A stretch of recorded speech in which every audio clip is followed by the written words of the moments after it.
आइए शुरू करते हैं आज के सेशन को। आज के सेशन में हम बात करने वाले हैं सिंटैक्स से संबंधित अपने उसी सीरीज को आगे बढ़ाएंगे, जिसमें हम स्पॉटिंग एरर यानी कि यूपी बोर्ड में क्लास 12 के एग्जाम में जितने सवाल पूछता है स्पॉटिंग एरर से, उन सारे सवालों को हल करने की हम कोशिश कर रहे हैं। और इस क्रम में ये अगला वीडियो है, कुछ और जो है वीडियो जो है इससे संबंधित जो है अपलोड हो चुके हैं यूट्यूब पे, आप जाके एक बार प्लेलिस्ट चेक कर लीजिए। आइए आज का सेशन आरंभ करते हैं और पहले सवाल से हम शुरू करते हैं। देखिए जो पहला क्वेश्चन है, he is most perfect gentleman. अब इसमें क्या समस्या है? इस सेंटेंस तो देखने में बिल्कुल करेक्ट लग रहा है, लेकिन समस्या यहाँ पे है। देखिए जो ये मोस्ट शब्द यूज किया गया है, यह जो है सुपरलेटिव डिग्री का शब्द है, सुपरलेटिव डिग्री का वर्ड है। और जो ये परफेक्ट एडजेक्टिव है, इस परफेक्ट एडजेक्टिव का सुपरलेटिव डिग्री नहीं बनता है। ऐसे बहुत सारे वर्ड होते हैं, परफेक्ट तो अपने आप में परफेक्ट होता है, उसका मोर परफेक्ट और मोस्ट परफेक्ट लिखना जो है गलत होगा। जैसे इससे मिलते जुलते कुछ और शब्द हैं, जैसे एम्पटी हुआ, एम्पटी, इसका भी जो है कोई जो है डिग्री नहीं बनता है, ये हमेशा पॉजिटिव डिग्री में ही यूज किया जाता है सिंपली। एम्पटी हुआ, जैसे एक्सीलेंट हुआ, एक्सीलेंट, ब्लाइंड हुआ, ब्लाइंड, डीफ हुआ, डीफ। ये ऐसे शब्द हैं कि इनका जो है कोई डिग्री नहीं बनता है। ये जब भी यूज होते हैं ये पॉजिटिव डिग्री में ही यूज होते हैं, इनका सुपरलेटिव या कंपैरेटिव नहीं होता। तो यहाँ पर मोस्ट परफेक्ट लिखना गलत होगा, यहाँ पर सिर्फ परफेक्ट होगा। और परफेक्ट जेंटलमैन है, जेंटलमैन चूंकि ये सिंगुलर है, तो सिंगुलर है तो इसके लिए जो आर्टिकल जो सुटेबल यूज होगा उसको यूज कर देंगे। तो ही इज अ परफेक्ट जेंटलमैन। तो इसमें कोई समस्या नहीं है, बस यहाँ से आपको मोस्ट हटाना है और मोस्ट हटा के इसकी जगह पे कोई सुटेबल आर्टिकल का यूज कर लेना है। He is a perfect gentleman. चलिए हम अगली स्लाइड की तरफ बढ़ते हैं। नेक्स्ट क्वेश्चन है, she came later than I expected. देखिए जो ये देन यूज किया गया है, ये कंपैरेटिव डिग्री में यूज किया जाता है। और कंपैरेटिव डिग्री में यूज जब होता है तो उससे पहले हमको जो डिग्री आती है वो कंपैरेटिव डिग्री की आनी चाहिए। और जो लेटर लिखा गया है, ये लेट की जो डिग्री होती है वो लेटर लेटेस्ट होती है। Late, later, latest, later latest होती है। और ये जो लेटर लिखा गया है इसका मतलब होता है बाद वाला, बाद वाला। तो यहां पर जैसे she came later than I expected, तो यहाँ पर बाद वाला का सेंस ना होकर के देरी वाला सेंस होगा। इसका मतलब होता है देरी वाला, ठीक ना, देरी करना। तो इसमें जो है अगर डिग्री यूज करना ही है तो ये यूज होगा। तो सेंटेंस लेटर से ना बन करके लेटर से बनेगा। शी केम लेटर मतलब वह देरी से आई, देन आई एक्सपेक्टेड, जितना कि मैंने महसूस किया था या आशा किया था, तो जितना मैंने एक्सपेक्ट किया था उससे वो देर में आई। तो इसमें जो है जो लेटर है इसमें समस्या है, क्योंकि ये लेट का लेटर होना चाहिए, तो ये लेटर करके बाद वाला का स्पेलिंग जो है दे दिया है। तो यहाँ पर जो है लेटर जो होता है वो फार्मर का अपोजिट वर्ड होता है, फॉर्मर। और जो ये लेट होता है ये अर्ली का जो है अपोजिट होता है, अर्ली। तो ये जो है फार्मर का अपोजिट यहाँ नहीं यूज होगा, बल्कि जो अर्ली होता है उसका अपोजिट यहाँ यूज होगा। तो she came later than I expected, यहाँ पर ऐसे हो जाएगा। तो कुछ नहीं करना है आपको यहाँ लेटर जो शब्द दिया है इसके स्पेलिंग में जो प्रॉब्लम है, इसका अर्थ दूसरा होगा, इसकी जगह पे हमको LATER यूज करना पड़ेगा। चलिए नेक्स्ट स्लाइड की तरफ चलते हैं। नेक्स्ट स्लाइड है, Ram's brother's car has been stolen.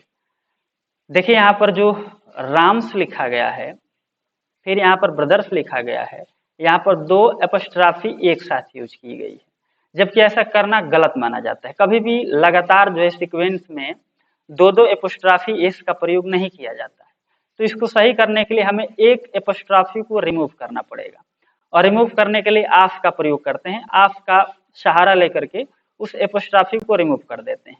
जैसे अगर इसको बनाना होगा तो लिखेंगे the car of Ram's brother, the car of Ram's brother, उसके बाद हैज बीन स्टोलन। तो हमें ये जो दो एपोस्ट्रॉफी दी गई है इन्हीं को रिमूव करना है। कंसेप्ट यही कहता है कि एक साथ जो है लगातार दो एपोस्ट्रॉफी एस का प्रयोग नहीं हो सकता है, तो हम एक एपोस्ट्रॉफी एस को रिमूव करेंगे और उसकी जगह ऑफ का प्रयोग करके हम दूसरी एपोस्ट्रॉफी जो हमारे साथ है उसको उसी तरह रहने देंगे और इस तरह से हमारा सेंटेंस हो जाएगा करेक्ट। ओके, कभी भी दो एपोस्ट्रॉफी एक साथ प्रयोग नहीं करनी है, ये क्वेश्चन नंबर 3 का कंसेप्ट है। चलिए हम नेक्स्ट क्वेश्चन की तरफ चलते हैं। When he awoke, he asked where I am। देखिए, when मतलब जब he awoke वह जगा, तो he asked उसने पूछा, where I am कि मैं कहाँ हूँ। जब वह जगा तो पूछा कि मैं कहाँ हूँ। ये बेसिकली जो है इनडायरेक्ट नरेशन में लिखा गया है। तो जब इनडायरेक्ट नरेशन में लिखा गया है तो जहाँ आई यूज किया जा रहा है, यहाँ जो आई यूज किया जा रहा है ये जो है अपने सब्जेक्ट के हिसाब से चेंज होगा, पहली बात। दूसरी बात कि अगर यहाँ आस्क्ड प्रयोग हुआ है तो ये पास्ट इंडेफिनिट टेंस को रिप्रेजेंट करता है। तो जब पास्ट इंडेफिनिट टेंस को रिप्रेजेंट करेगा तो इधर सिंपल प्रेजेंट टेंस कैसे यूज कर पाएंगे, तो इधर एम भी जो है हमारा बदलेगा। तो इसको सही करने का ये तरीका है कि आई को ही के हिसाब से चेंज कीजिए, तो आई की जगह ही लिखिए और फिर इसका टेंस भी बदलिए, एम की जगह पे वाज कर दीजिए, तो सेंटेंस हमारा करेक्ट हो जाएगा, फिर फुल स्टॉप। तो इस तरह सेंटेंस हो जाएगा आपका, when he awoke he asked where he was. सब ठीक है, बस ही और इसकी जगह वाज कर देंगे तो हमारा सेंटेंस हो जाएगा करेक्ट। एक सिस्टम होता है, नरेशन का नियम होता है कि यदि रिपोर्टिंग वर्ब पास्ट में हो तो रिपोर्टेड स्पीच भी पास्ट में होना चाहिए, पास्ट टेंस में होना चाहिए। क्योंकि यहाँ रिपोर्टिंग वर्ब हमको पास्ट में तो दिख रही है, लेकिन यहाँ रिपोर्टेड स्पीच का जो टेंस है वो प्रेजेंट का दिख रहा है, तो इसको भी हमें पास्ट बनाना पड़ेगा। तो इसमें दो समस्या हैं, एक तो प्रोनाउन बदलने को वो बदला नहीं है, छोड़ दिया उसी तरह से, तो प्रोनाउन चेंज कर लेंगे। उसके बाद टेंस भी नहीं बदला है, उसी तरह से छोड़ दिया है, तो टेंस बदल लेंगे। तो इस तरह से हमारा सेंटेंस हो जाएगा कि वेयर ही वाज। चलिए नेक्स्ट स्लाइड की तरफ चलते हैं। नेक्स्ट स्लाइड है, if I was you I would never do that. देखिए, सपोजिशनल सेंटेंस है ये, जैसे कभी भी हाइपोथेटिकल बात होती है, बिल्कुल काल्पनिक बात, ठीक है ना, हाइपोथेटिकल थॉट्स, THOUGHTS।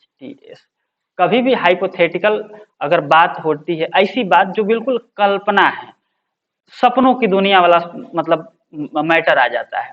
जैसे कह रहा है कि इफ आई वाज यू, यदि मैं तुम्हारी जगह पर होता तो I would never do that, तो मैं ऐसा कभी नहीं करता। तो इसका मतलब ये ना कि आई कह रहा है कि इफ आई वाज यू, अगर मैं तुम्हारी जगह पे होता, यानी कि मैं तुम्हारी जगह पर कैसे हो सकता है, बिल्कुल कल्पना कर रहा है, हाइपोथेटिकल बात कर रहा है, घटना जो है बीत चुकी है, फिर भी कह रहा है कि इफ आई वाज यू, यानी कि मैं तुम्हारी जगह पे होता। तो इस सिचुएशन में जब भी हाइपोथेटिकल बात आए तो सब्जेक्ट अगर सिंगुलर है, दो ही कंडीशन आ सकती है, या तो सब्जेक्ट सिंगुलर होगा या सब्जेक्ट प्लूरल होगा।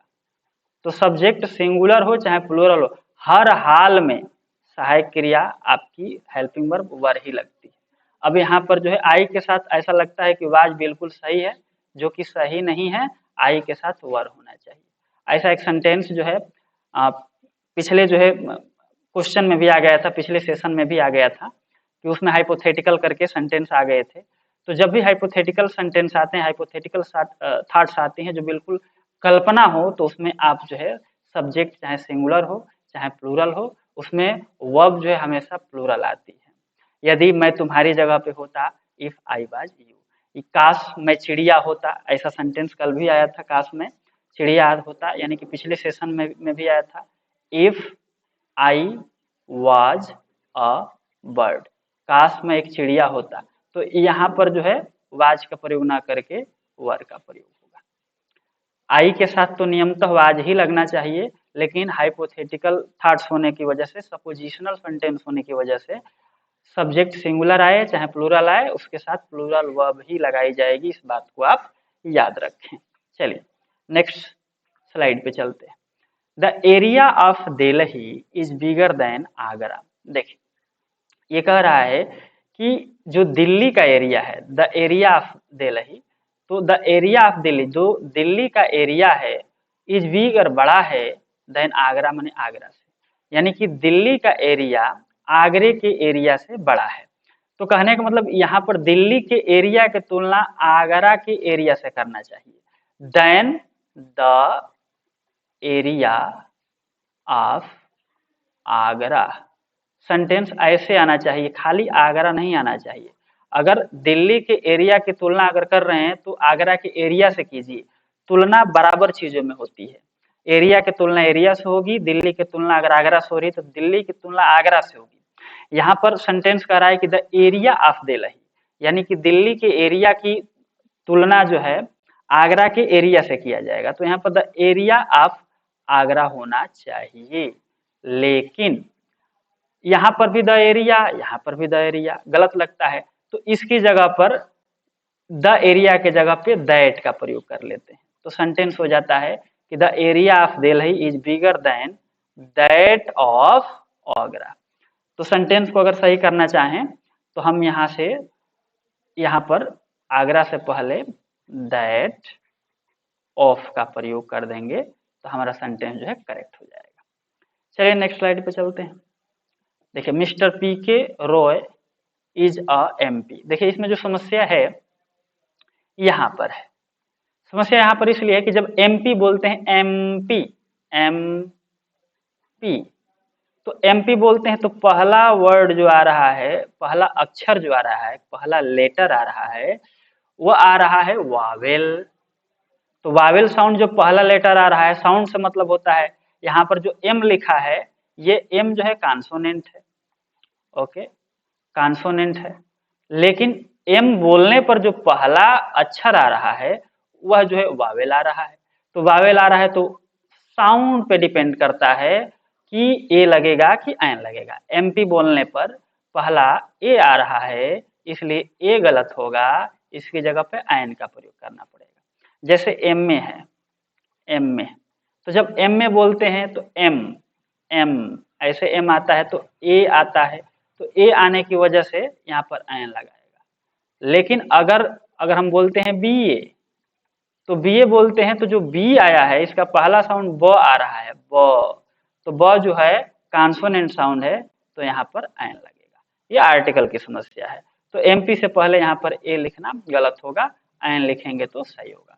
तो हमारा सेंटेंस जो है यहाँ पर एन लिखने से सही हो जाएगा। चलिए अगले स्लाइड पे चलते हैं। Why are you afraid from him, why are you afraid from him. देखिए ये समस्या, इसमें जहां है वहां ध्यान दीजिएगा। वाई के बाद आर लगा है, आर के बाद यू लगा है, तो यू के हिसाब से आर लगता है, कोई दिक्कत नहीं है। अफ्रेड फ्रॉम हिम, जो समस्या है यहाँ फ्रॉम में है। फ्रॉम में ये समस्या है कि जो अफ्रेड वर्ड है, अफ्रेड वर्ड के बाद फ्रॉम का प्रयोग ना करके आफ का प्रयोग किया जाता है। अफ्रेड है या डिप्राइव्ड है, अगर डिप्राइव्ड है तो डिप्राइव्ड के बाद भी आफ का ही प्रयोग होता है। तो कुछ वर्ड होते हैं, कुछ उन वर्ड्स के बाद जो है एक पर्टिकुलर जो है प्रीपोजिशन का प्रयोग किया जाता है। आप अपने मन से कोई भी प्रीपोजिशन का प्रयोग नहीं कर पाएंगे, तो आफ्रेड के बाद आपको आफ लगाना पड़ेगा। चलिए नेक्स्ट स्लाइड की तरफ चलते हैं। I prefer a pen than pencil. अब देखिए यहाँ पर जो है आपको एक बार और बताए थे, पिछली स्लाइड में भी आ चुका था कि यहाँ जो प्रीफर लगा है, प्रीफर कभी भी देन नहीं लेता है। प्रीफर जो है हमेशा टू लेता है। तो यहाँ से देन हटाएंगे और इसकी जगह पे टू यूज करेंगे। चलिए नेक्स्ट स्लाइड पे चलते हैं। Mathematics are not an easy subject. अब इसमें जो समस्या है इसमें ये है कि जो ये मैथमेटिक्स एक सब्जेक्ट का नाम है और कभी भी सब्जेक्ट और प्रेडिकेट में बैलेंस होना चाहिए। अगर ये सिंगुलर है तो प्रेडिकेट भी सिंगुलर ही डिनोट करना चाहिए, इंडिकेट करना चाहिए। जैसे देखिए यहाँ लिख रहा है कि एन इजी सब्जेक्ट, सब्जेक्ट तो एक ही है एन इजी सब्जेक्ट, और ये मैथमेटिक्स जब एक ही है तो फिर यहाँ आर का प्रयोग क्यों? यहाँ से आर का प्रयोग हटाएंगे, इसकी जगह पे हम इज का प्रयोग करेंगे सिंगुलर, क्योंकि मैथमेटिक्स एक विषय का नाम है। ऐसी ऐसी हर विषय जो आईसीएस पर समाप्त होती है वो सिंगुलर होती है, लास्ट में एस आने से प्लूरल थोड़े हो जाएगा। चाहे हिंदी हो, इंग्लिश हो, मैथमेटिक्स हो, सिविक्स हो, कुछ भी हो, अगर लास्ट में एस आता है तो भी वो सिंगुलर है और नहीं आएगा तो भी सिंगुलर है। लेकिन इसमें एक समस्या ये होती है कि यदि आप ऐसे सब्जेक्ट जो आईसीएस पर समाप्त होते हैं उनसे पहले अगर पोसेसिव एडजेक्टिव का यूज करते हैं तो उनका सेंस बदल जाता है, मीनिंग बदल जाता है। जैसे अगर कहना है कि माई मैथमेटिक्स इज वीक, अगर ऐसे लिखेंगे कि मेरा जो है मैथ जो है कमजोर है, तो माई मैथमेटिक्स इज वीक लिखेंगे तो ये गलत हो जाएगा। यहाँ इज की जगह पे आपको आर लिखना पड़ेगा, इज यहाँ गलत होगा, आर सही होगा। ये जो है पोसेसिव एडजेक्टिव की वजह से ये समस्या आती है। यहाँ पर मैथमेटिक्स अब सब्जेक्ट को ना लेकर के कैलकुलेशन को डिनोट करने लगता है। तो जब भी ऐसे सब्जेक्ट होते हैं जो आईसीएस पर समाप्त होते हैं और उनसे पहले कोई पोसेसिव एडजेक्टिव यूज हो जाए, माई यूज हो जाए, आर यूज हो जाए, हर यूज हो जाए या हिज यूज हो जाए, तो ऐसी सिचुएशन में उनके साथ हम प्लूरल वर्ब का प्रयोग करते हैं। चलिए, तो ये सॉल्व हो गया मैथमेटिक्स। यहाँ जो इज लिखा है इसकी जगह पे हमें सॉरी, ये जो आर लिखा है इसकी जगह पे हमें इज करना होगा। इधर अगर अगर कोई भी सब्जेक्ट इस तरह का है, पोसेसिव एडजेक्टिव आ जाता है तो उसमें जो है इज गलत हो जाएगा, आर सही होगा। चलिए नेक्स्ट स्लाइड पे चलते हैं। 11th क्वेश्चन है कि he has been suffering from fever since 3 days। देखिए इसमें जो समस्या है इसमें हैज बीन सफरिंग बिल्कुल सही है, प्रेजेंट परफेक्ट टेंस के नियम के हिसाब से कि हैज बीन हेल्पिंग और लगी है, उसके बाद V4 का प्रयोग किया है। फ्रॉम फीवर ये भी बिल्कुल ठीक है, कोई दिक्कत नहीं है। अब यहाँ पर समस्या देखिए, सिंस और फॉर में प्रॉब्लम होती है। जैसे 3 days है तो ये जो है एक पीरियड ऑफ टाइम को डिनोट करता है और पीरियड ऑफ टाइम के लिए सिंस का प्रयोग नहीं किया जाता है, उसकी जगह पे फॉर का प्रयोग किया जाता है। अगर मंडे आता है, संडे आता है या जनवरी आता है, ठीक है, कोई भी महीना आ जाए, जनवरी आ जाए, फेब्रवरी आ जाए, मार्च आ जाए, तो कोई भी मंथ आ जाए वो जो है पॉइंट ऑफ टाइम को रिप्रेजेंट करता है।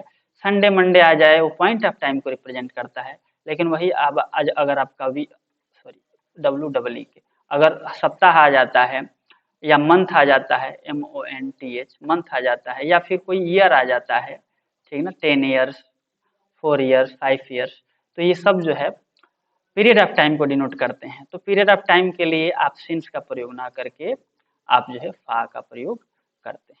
तो इसमें कोई समस्या नहीं है, समस्या बस इतनी है कि आपको यहाँ सिंस की जगह पे फॉर का प्रयोग करना है। चलिए नेक्स्ट स्लाइड की तरफ चलते हैं। He is the one of the best man that has ever lived. देखिए ही इज द, यहाँ द का प्रयोग किया, बिल्कुल ठीक है। He is the one of the, नहीं यहाँ पर द का प्रयोग बिल्कुल गलत है, यहाँ पर द का प्रयोग नहीं होना चाहिए। He is one of the best man that has ever lived. अब देखिए जब भी वन ऑफ का प्रयोग होता है तो वन ऑफ के बाद आपका सुपरलेटिव डिग्री आ सकता है, और सुपरलेटिव डिग्री के बाद जो नाउन आएगा वो हमेशा प्लूरल आएगा। ये प्लूरल होना चाहिए, जो कि है, तो इसमें कोई समस्या नहीं है। अब वन ऑफ का जब भी प्रयोग होता है तो उसके बाद जो है दैट का ही प्रयोग किया जाता है, और दैट का प्रयोग किया जाता है, हु का प्रयोग नहीं किया जाता। यहाँ पर अगर हु का प्रयोग आप करते तो ये गलत हो जाता। तो यहाँ तक तो सेंटेंस बिल्कुल ठीक है।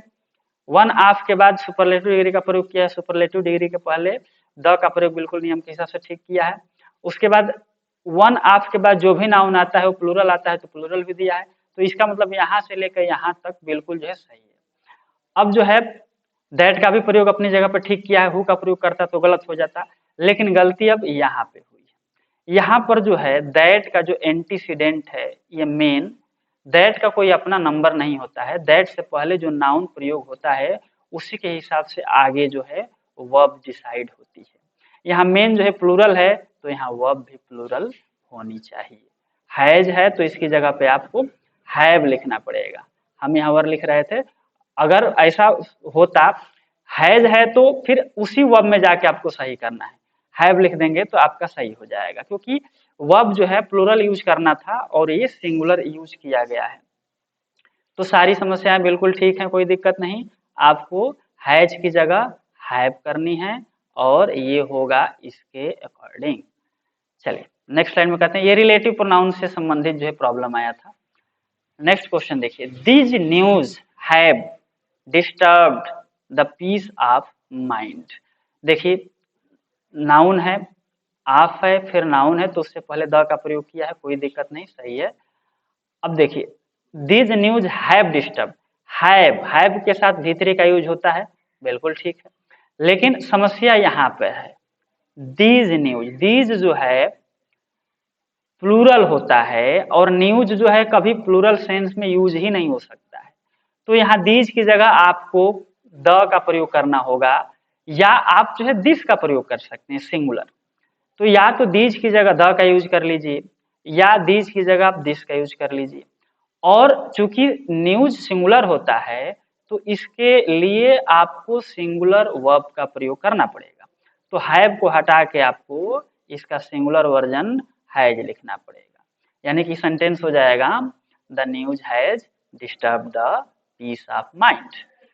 तो न्यूज सिंगुलर है तो वर्ब भी सिंगुलर आएगी, और न्यूज से पहले जो ये यूज हो रहा है ये भी सिंगुलर होना चाहिए। दिस का प्लूरल दीज होता है और दैट का प्लूरल दोज होता है, तो यहाँ पर सिंगुलर यूज होना चाहिए, प्लूरल नहीं। चलिए आगे बढ़ते हैं। It is I who is your best friend. अब देखिए इसमें जो समस्या है फिर वही एंटीसीडेंट वाली समस्या है। देखिए जब सुपरलेटिव डिग्री का प्रयोग होता है तो उससे पहले अगर पोसेसिव एडजेक्टिव यूज हो जाए तो उससे पहले द का प्रयोग नहीं किया जाता है। तो यहाँ द नहीं दिया है, बिल्कुल सही है, कोई दिक्कत नहीं है। लेकिन इट इज आई, कभी कभी यहाँ पर समस्या देता है, कभी कभी इट इज आई की जगह इट इज मी लिख देता है, जो कि बिल्कुल गलत है। कभी भी बी फॉर्म अगर आए और बी फॉर्म के बाद कोई प्रोनाउन यूज कर रहे हैं आप, चाहे फर्स्ट पर्सन का, चाहे सेकेंड पर्सन का, चाहे थर्ड पर्सन का, तो उसका जो है ऑब्जेक्टिव केस यूज होता है, ऑब्जेक्टिव केस यूज होता है। ऐसा कभी भी, अच्छा बी फार्म के साथ देखिए, बी फार्म में आपका एज एम आ रहा था, अभी आपको जो है कुछ कंफ्यूजन हो रहा है क्योंकि मैं ऐसे बोल ही रहा हूँ।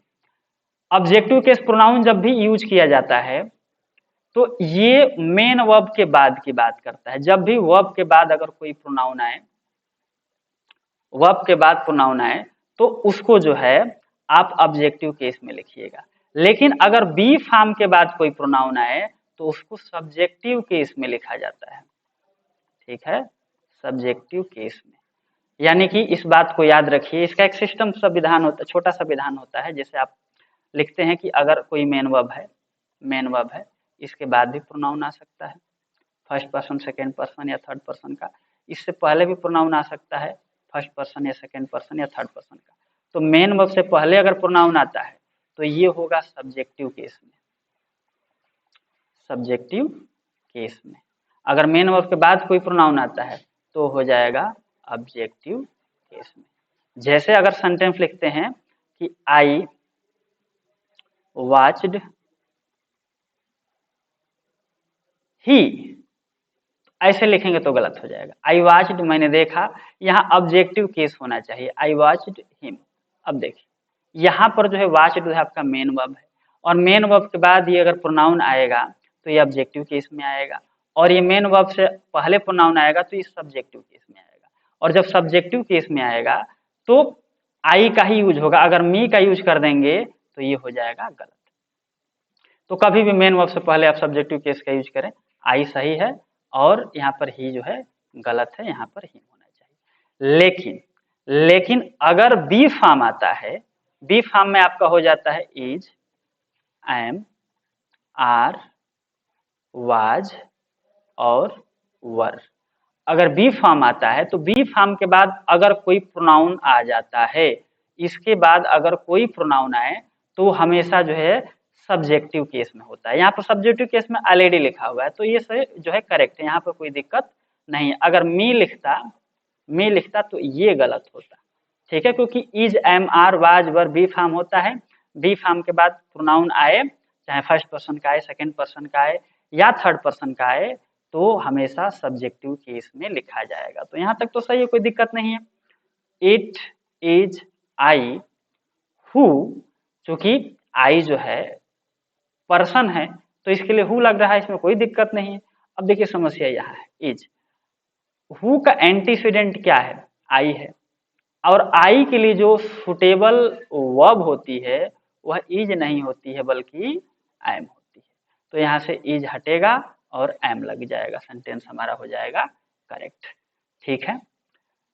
तो ये क्वेश्चन हो गया रिलेटिव प्रोनाउन से रिलेटेड। इसमें हमेशा जो है एंटीसीडेंट जो होता है, जो यहाँ पर रिलेटिव प्रोनाउन होता है, इसका अपना कोई जो है नंबर नहीं होता है, सिंगुलर प्लूरल, ये इसके आगे जो वर्ब आएगी वो डिसाइड होगी एंटीसीडेंट के माध्यम से। एंटीसीडेंट सिंगुलर तो सिंगुलर, अब एंटीसीडेंट अगर आई होगा तो आई के हिसाब से वर्ब लगेगी। चलिए नेक्स्ट स्लाइड पे चलते हैं। Being a cold night I stayed at my house. देखिए ऐसे सेंटेंस अगर बनते हैं कि being a poor man, being a poor man, he cannot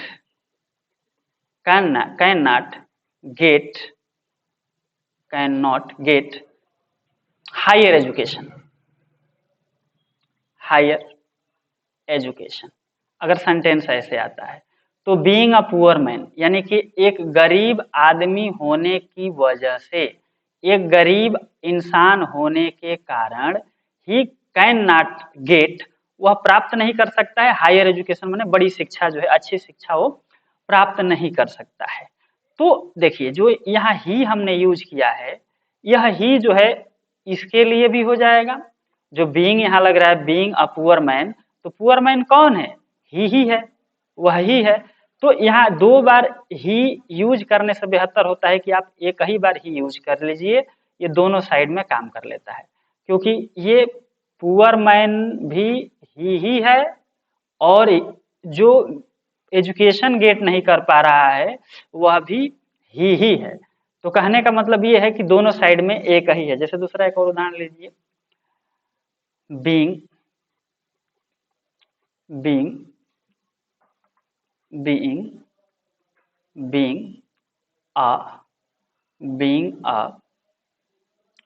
powerful person, Ravan used to kill people, ठीक है। सेंटेंस है बीइंग अ पावरफुल पर्सन, एक ताकतवर जो है इंसान होने की वजह से Ravan use to kill people, Ravan जो है लोगों को मार दिया करता था। तो अ पावरफुल पर्सन कौन है, अ पावरफुल पर्सन रावण ही है, और मारा कौन करता था, रावण ही। तो यानी कि इधर के लिए भी रावण सब्जेक्ट है और इधर के लिए भी रावण ही सब्जेक्ट है, यहाँ रावण जो है कॉमन हो जा रहा है। तो अब इधर देखिए, बीइंग अ कोल्ड नाइट यानी कि बहुत ठंडी रात होने के कारण, आई स्टेड मैं ठहर गया, एट माई हाउस अपने घर पे, यानी कि बहुत ठंडी रात होने की वजह से मैं अपने घर पे ठहर गया। अब देखिए आई दोनों तरफ तो काम नहीं ना कर सकता है, कोल्ड नाइट आई तो नहीं ना हो सकता है, ठहरने का काम तो आई ने किया है, लेकिन कोल्ड नाइट भी आई नहीं ना हो सकता है। तो इधर कोई दूसरा सब्जेक्ट आपका होना चाहिए जो कि मिसिंग है। तो यहाँ पर जो है आप सब्जेक्ट, चूंकि कोल्ड नाइट है, कोल्ड नाइट के लिए जो सुटेबल आपका सब्जेक्ट होगा वो इट होगा। It being a cold night I stayed at my house, ठीक है। तो आई जो है दोनों तरफ सब्जेक्ट का काम नहीं कर सकता है, इसलिए आपको बीइंग से पहले कोल्ड नाइट के लिए एक सुटेबल सब्जेक्ट लगाना पड़ेगा। इट लगाते ही आपका सेंटेंस हो जाएगा करेक्ट, ठीक है। चलिए नेक्स्ट स्लाइड की तरफ चलते हैं। I am grateful for you to your kindness. देखिए इसमें कोई समस्या नहीं है, बिल्कुल सही है, आई एम ग्रेटफुल, ठीक है। आई एम ग्रेटफुल फॉर यू, मैं आपके लिए जो है बहुत कृतज्ञ हूँ, ग्रेटफुल हूँ, आभारी हूँ कि क्या, टू योर काइंडनेस, आपकी दयालुता की वजह से मैं आपका बहुत आभारी हूँ। अब जो ग्रेटफुल शब्द आता है ना, ग्रेटफुल के बाद फॉर का प्रयोग नहीं किया जाता है। ग्रेटफुल के बाद आपको टू लगाना होता है, इस चीज को आप याद रखिएगा। ग्रेटफुल के बाद कोई प्रीपोजिशन आता है तो टू आता है, फॉर नहीं आता है, ठीक है जी। चलिए आगे अगली स्लाइड पे चलते हैं, इसमें कोई समस्या नहीं, प्रीपोजिशन का एरर था। अगला है कि there are fine furniture in the house. देखिए यहाँ पर बड़ी मजेदार समस्या है। देयर आर फाइन फर्नीचर, जो फर्नीचर सब देख रहे हैं ये जो है अनकाउंटेबल नाउन है, अनकाउंटेबल नाउन है, ठीक ना, अनकाउंटेबल नाउन। तो जब अनकाउंटेबल नाउन है तो अनकाउंटेबल नाउन हमेशा जो है सिंगुलर होता है, अनकाउंटेबल नाउन हमेशा सिंगुलर होता है। तो सिंगुलर होता है तो सिंगुलर है, तो सिंगुलर के हिसाब से यहाँ पर सिंगुलर वर्ब लगनी चाहिए कि नहीं चाहिए। देखिए देयर एक ऐसा शब्द होता है कि इन्वर्जन लेता है, जैसे देखिए देयर इज अ बॉय, एक लड़का है, और दूसरा सेंटेंस लिखते हैं देयर आर टू बॉयज, दो लड़के हैं। There is a boy, there are two boys. तो जो ये आर लग रहा है, जो इज लग रहा है, वो देयर को देख के नहीं लग रहा है, देयर से तो हमारा कोई मतलब ही नहीं है। ये इज और आर लग रहा है इसकी वजह से यहाँ इन्वर्जन होता है।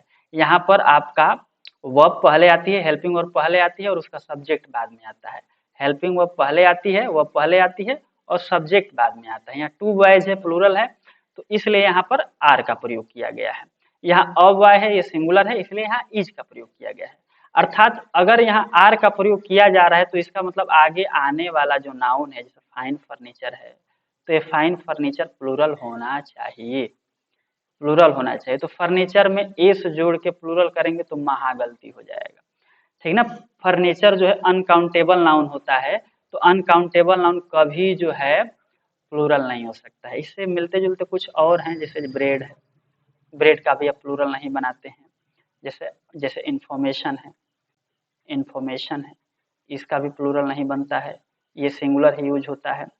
जैसे आपका सीनरी है, ठीक है, सीनरी है, स्टेशनरी है, जैसे पोएट्री है, पोएट्री है, इनका जो है प्लूरल नहीं बनाया जाता है। जैसे एडवाइस है, एडवाइस है, जैसे आयरन है, ये अनकाउंटेबल नाउन है, ये सब अनकाउंटेबल नाउन है ना, तो इनका प्लूरल नहीं बनता है। उसी तरह फर्नीचर भी अनकाउंटेबल नाउन है, फर्नीचर की तरह एक मनी भी शब्द है जो अनकाउंटेबल है। तो अनकाउंटेबल नाउन जब भी हो आपको सिंगुलर वर्ब यूज करना है, यानी कि आपको बस आर की जगह पे इज का प्रयोग कर देना है, सेंटेंस आपका हो जाएगा करेक्ट। क्योंकि सब्जेक्ट जब सिंगुलर तो वर्ब भी सिंगुलर होनी चाहिए। Next, he you and I R friends. देखिए तीन लोग हैं, ही है, यू है, आई है, ये सब जो है मित्र हैं। तो मित्र को अगर यहाँ फ्रेंड लिखता, F R I E N D, अगर यहाँ फ्रेंड लिखता तो ये गलत होता, क्योंकि तीन लोग हैं, तीन लोग हैं तो प्लूरल हो गया ना, तो प्लूरल है तो यहाँ पर फ्रेंड्स ही सही है। और दूसरी समस्या, कभी कभी यहाँ पर आर की जगह पर एम दे देता है, जो कि ये भी गलत होता है, क्योंकि जब तीन लोग हैं, ही है, यू है, आई है, तो यहाँ पर तीन लोग होने की वजह से प्लूरल हो गया सब्जेक्ट, तो फिर प्लूरल वर्ब ही लगेगा, एम लगाते तो गलत होता। तो सेंटेंस जो है पूरी तरह से करेक्ट है, कहीं कोई दिक्कत नहीं है। अब जो समस्या है वो यहाँ है, देखिए ये अरेंजमेंट में हमको समस्या दिख रही है। अरेंजमेंट की समस्या ये है कि जब भी प्रोनाउन का अरेंजमेंट किया जाता है, प्रोनाउन का जब अरेंजमेंट होता है तो उसका अरेंजमेंट 2 3 1 में होता है या 1 2 3 में होता है, यानी कि पहले सेकेंड पर्सन, फिर थर्ड पर्सन, फिर फर्स्ट पर्सन। और ये तब किया जाता है जब उसका सेंस जो है पॉजिटिव हो। पॉजिटिव सेंस मतलब अच्छी बातें हो रही हो, पॉजिटिव बातें हो रही है, सकारात्मक बात हो रही हो। और 1 2 3 का प्रयोग तब किया जाता है जब बात नेगेटिव सेंस में की जा रही हो, यानी कि उस बात से जो है बुरा प्रभाव पड़ रहा हो, तो उस समय जो है 1 2 3 वाले सीक्वेंस को फॉलो किया जाता है। जब पॉजिटिव बात हो तो 2 3 1 का सीक्वेंस हो। यहाँ पर हम देख रहे हैं कि 2 तो थर्ड पर्सन है, यू जो है सेकेंड पर्सन है और आई जो है फर्स्ट पर्सन है। तो यहाँ पर जो समस्या है, टू इधर होना चाहिए और थ्री इधर होना चाहिए, बाकी सब ठीक है। यानी कि यू को इधर कर देता, ही को इधर कर देता, तो सेंटेंस आपका बिल्कुल करेक्ट हो जाता है। यानी कि ये बनता टू, उसके बाद थ्री, उसके बाद जो है एंड आई लगते हैं हम, ठीक है। तो इस तरह से सेंटेंस जो हमारा सही हो जाता है। चलिए नेक्स्ट स्लाइड पे चलते हैं। Sitting on the gate a scorpion stung him. देखिए इसमें वही समस्या है, जैसे यहाँ पर जो sitting on the gate, sitting on the gate माने गेट पर बैठने की वजह से स्कॉर्पियन, एक जो है स्कॉर्पियन था यानी कि बिच्छू था, स्टंग हिम, उसको डंक मार दिया। देखिए इसमें जो समस्या है, गेट पर बैठने का काम भी स्कॉर्पियन ही कर रहा है और डंक मारने का काम भी स्कॉर्पियन ही कर रहा है, जो कि एक अटपटा अर्थ आएगा। अटपटा अर्थ इसलिए आएगा कि स्कॉर्पियन जो खुद को ही डंक नहीं ना मारेगा, गेट पर कोई और बैठा होगा और स्कॉर्पियन ने उसको डंक मारा होगा, तो जो गेट पर बैठा होगा वो यहाँ जो है मिसिंग है, यहाँ पर उसका जिक्र होना चाहिए। तो यहाँ पर या तो आप कोई भी सब्जेक्ट आप लिख लीजिए, मन करे तो ही लिख लीजिए। ही सिटिंग ऑन द गेट, यानी कि उसके गेट पर बैठने के कारण अ स्कॉर्पियन स्टंग हिम, एक स्कॉर्पियो ने उसे डंक मार दिया। तो कहने का मतलब ये है कि इस तरह से सेंटेंस आते हैं तो बीच में जो सब्जेक्ट होता है वो दोनों तरफ काम करने लगता है। अगर दोनों तरफ का सब्जेक्ट अलग अलग है तो दोनों को शो करना पड़ता है। यहाँ स्कॉर्पियन दिख तो रहा है लेकिन सिटिंग ऑन द गेट इसका सब्जेक्ट नहीं दिख रहा है, तो इसका सब्जेक्ट यहाँ कोई अपने मन से एक लगा देंगे। मन करे आई लगा दीजिए, I sitting on the gate, यानी कि मेरे गेट पर बैठने के कारण अ स्कॉर्पियन स्टंग हिम।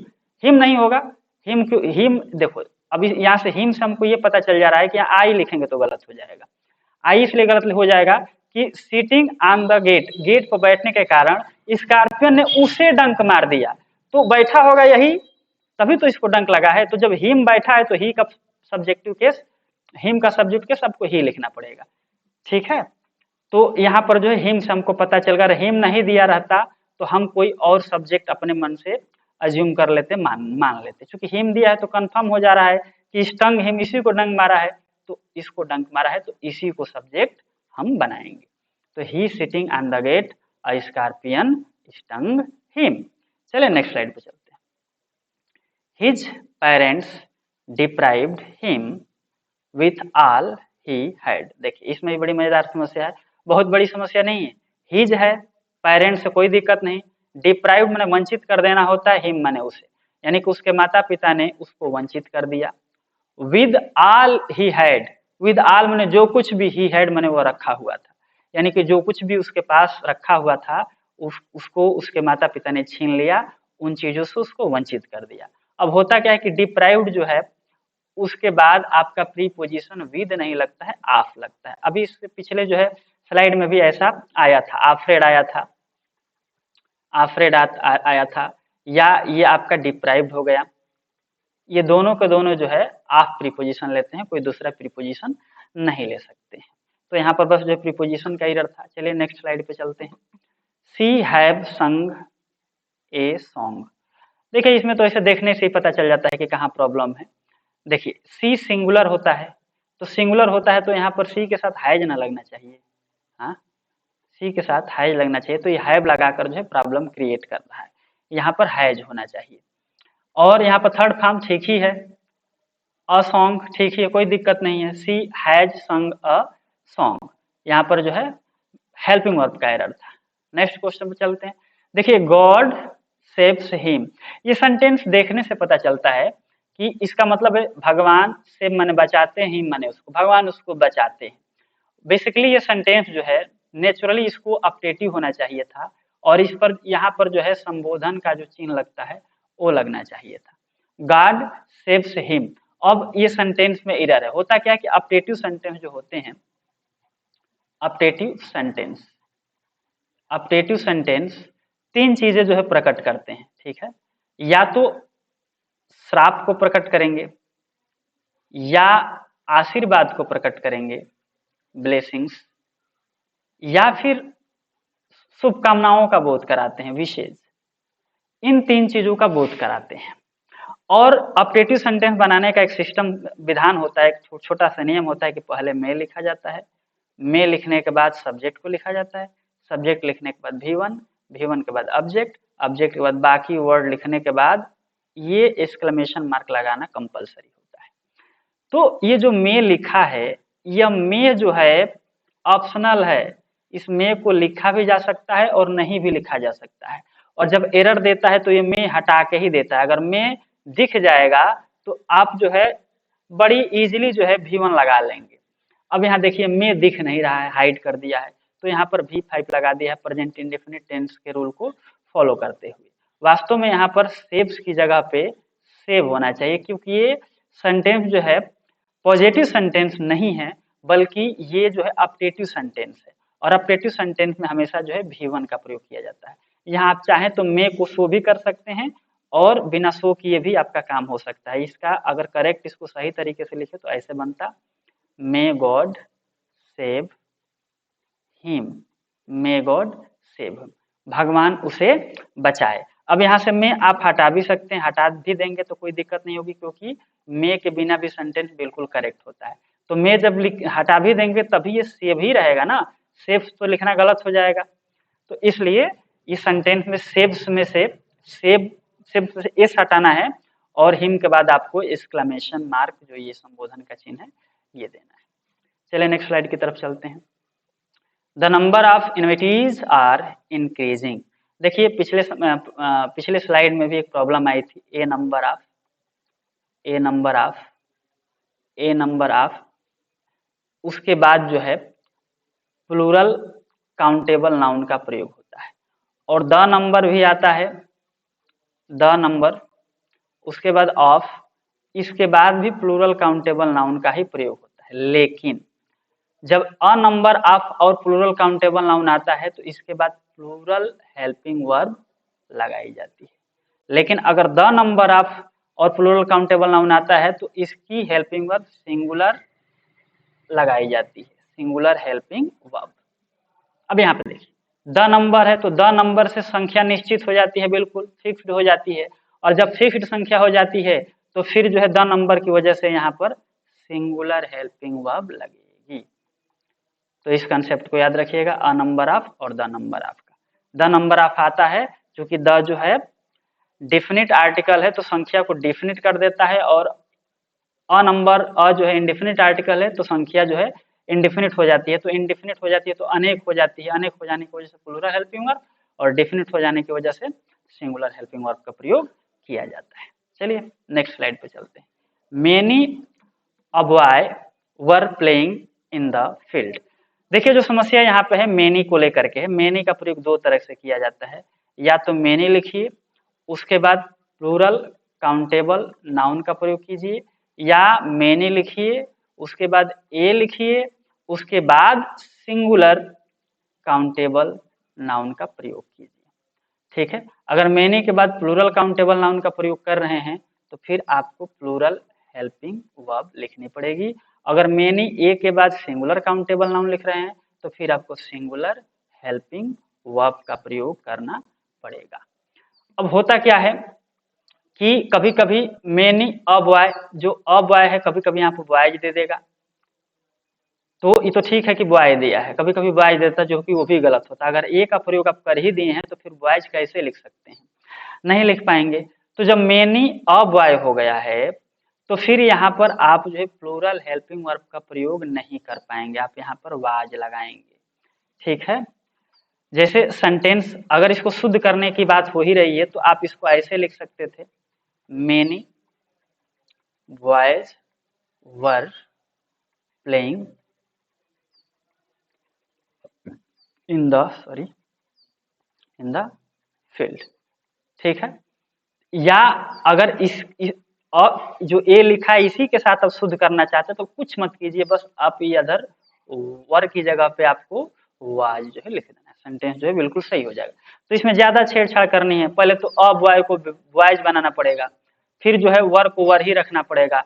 दोनों का मीनिंग जो है सेम ही रहेगा, आप जो आपको ठीक लगे आप वैसा कर सकते हैं। या तो मेनी अ बॉय लिख करके सिंगुलर हेल्पिंग वर्ब लगाइए, या मेनी बॉयज लिख करके प्लूरल हेल्पिंग वर्ब लगाइए। चलिए नेक्स्ट स्लाइड पे चलते हैं। Milk is preferable than tea. देखिए प्रीफरेबल कई बार आ गया, प्रीफर भी आ गया। प्रीफरेबल के बाद देन का प्रयोग नहीं होगा, टू का प्रयोग होगा। ठीक है, चलिए नेक्स्ट स्लाइड पे चलते हैं। What are you doing since morning. What are you doing since morning. देखिए जो इसमें समस्या है यहाँ पे है, सिंस या फॉर अगर प्रयोग होता है तो ये दो ही टेंस में प्रयोग हो सकते हैं, या तो ये परफेक्ट टेंस में प्रयोग हो जाए, परफेक्ट टेंस में प्रयोग हो जाए, या परफेक्ट कंटीन्यूअस टेंस।